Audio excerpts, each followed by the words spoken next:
Hello and welcome to the History of Maritime Wrestling, Episode 4, as we finish off the golden age of maritime wrestling. Like we covered in the first video, the first era would have been in the early 1900s to the 1950s, and this second era started in the early 1960s and would end in 1992. In 1990, World Grand Prix Wrestling would close its doors, but in 1991, we would get Maritime Championship Wrestling as its successor. Very little is known about Maritime Championship Wrestling, and only a few cards have survived on WrestlingData.com. In 1991, wrestlers that would compete for Maritime Championship Wrestling would include Leo Burke, Rotten Ron Starr, Eddie Watts, Goldie Rogers, Big Stephen Pettipaw, the Acadian Giant, Moondog, Sailor White, Todd the Bod McPhee, Bobby Blaze, and Rico Federico. Maritime Championship Wrestling also had a few titles being defended on these cards. On July 25, 1991, a match for the Atlantic Grand Prix Wrestling International Heavyweight title would take place as Leo Burke would challenge Rotten Ron Starr. This is the only time the International Heavyweight title appears on any of the cards in Maritime Championship Wrestling, and the champion is Rotten Ron Starr, but this reign is not mentioned anywhere else. Another title that was introduced in 1991 was the Maritime Championship Wrestling Junior Heavyweight title. The first champion was Eddie Watts. He would lose that title to Todd the Bod McPhee, but only 29 days later, Eddie Watts would win the title back, and he would finish 1991 as the Maritime Championship Wrestling Junior Heavyweight Champion. Also in 1991, we would see the introduction of the MCW tag team titles. The first champions would be Leo Burke and Big Stephen Pettipaw. They would eventually lose these titles to Bobby Blaze and Rico Federico. They would only hold the titles for 35 days, as they would lose those titles to the Acadian Giant and Todd the Bod McPhee. After being champions for only 7 days, they would lose the tag titles to Leo Burke and Big Stephen Pettipaw. Burke and Pettipaw would finish 1991 as the Maritime Championship Wrestling Tag Team Champions. Or so we think. There's actually no records of the titles until June of 1992. Only 7 cards are available for Maritime Championship Wrestling in 1991 on WrestlingData.com. Wrestling would return to the Maritimes in 1992, but once again would have a name change. Maritime Championship Wrestling was gone, and in its place, Canadian Championship Wrestling would take its place. Some of the wrestlers working for Canadian Championship Wrestling in 1992 would include the Cuban Assassin, Goldie Rogers, Leo Burke, Big Stephen Pettipaw, the Acadian Giant, Rick Patterson, Butcher Vachon, Todd the Bod McPhee, Eddie Watts, Soaring Eagle, The Beast, Bobby Blaze, and Stompin' Paul Peller.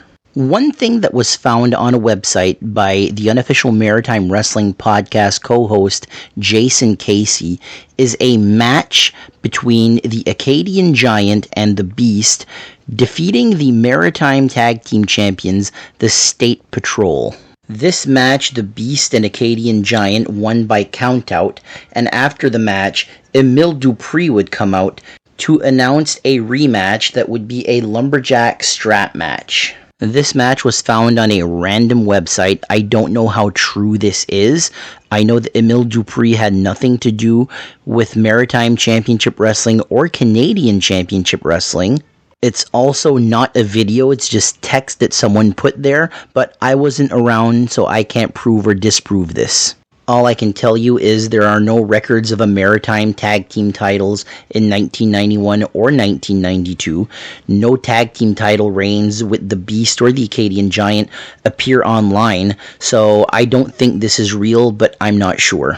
In 1992, a new championship belt would be introduced. This was the CCW Heavyweight Championship, and the first champion was Rick Patterson. He would lose the title to Leo Burke. Burke would hold the title until September of 1992, where he would lose the title to his tag team partner, Big Steven Pettipa. Big Steven Pettipa would finish off the season as the CCW Heavyweight Champion.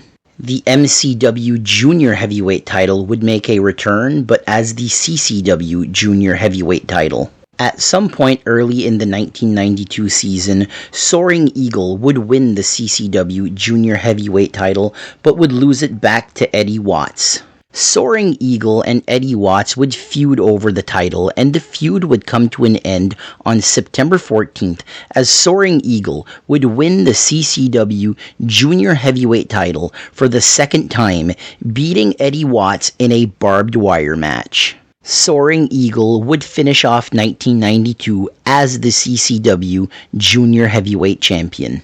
The MCW Tag Team Championships would also get a name change, and it would be renamed to the CCW Tag Team titles. These titles are not seen a lot during these cards, but as of June of 1992, the champions are Leo Burke and Big Steven Pettipa, and they are the only champions listed in 1992, so they finish off the season as the CCW Tag Team Champions. 1992 would be the last year that we would see a local wrestling promotion in the Maritimes till 1997. What Atlantic Grand Prix Wrestling, Maritime Championship Wrestling, and Canadian Championship Wrestling was territory wrestling, and those were being phased out because of the popularity of the WWF. The WWF were doing more and more shows in the Maritimes. In 1990 alone, they had 3 shows.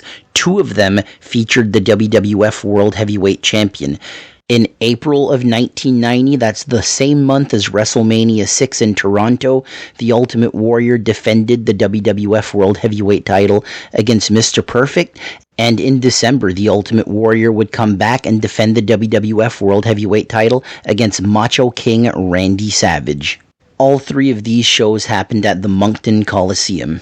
It was almost impossible to compete with the WWF, and that's why all these territories died out, and Grand Prix was no different. They tried very hard to stay alive in 1991 and 1992, but it was not meant to be. This would end the second era of Maritime Wrestling.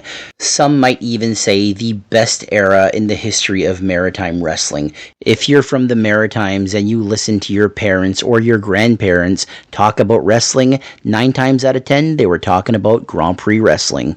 1993 to 1996 is really the dark days of Maritime Wrestling because it just does not exist.